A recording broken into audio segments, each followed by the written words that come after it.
Brave New World by Aldous Huxley. The Central London Hatchery. The world state is introduced, a global society built on the principles of stability, community, identity, and consumption. Human reproduction occurs in hatcheries, where embryos are chemically and hormonally treated to predetermine their intelligence and future role in one of 5 castes: alphas, betas, gammas, deltas, or epsilons. Infant conditioning and hypnopaedia. After birth, infants undergo conditioning to shape their instincts and preferences.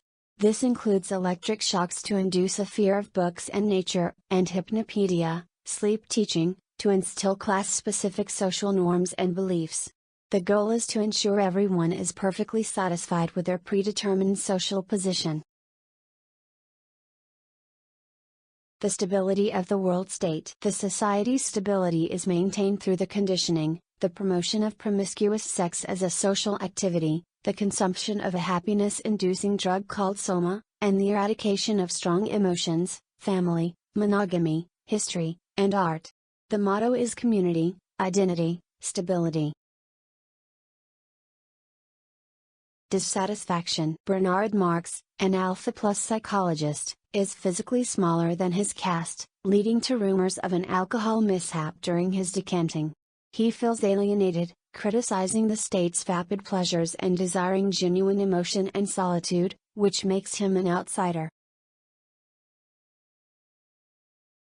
The Savage Reservation. Bernard takes Lenina Crown, a beta, on a trip to a savage reservation in New Mexico, one of the few places where people still live by traditional means: birth, family, religion, and suffering.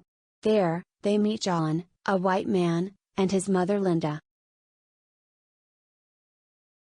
John the Savage's origin. John reveals he is the son of the director of hatcheries, Tamaki, and Linda, who was accidentally left behind on a trip years ago.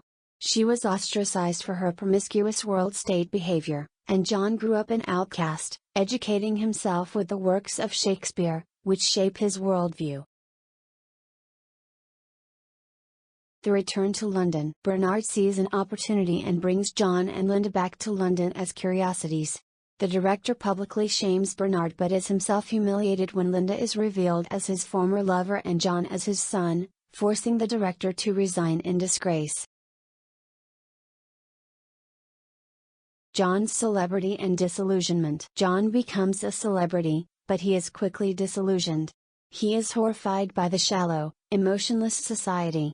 He rejects Lenina's advances, which he views through a Shakespearean lens of romance and commitment, shocking her.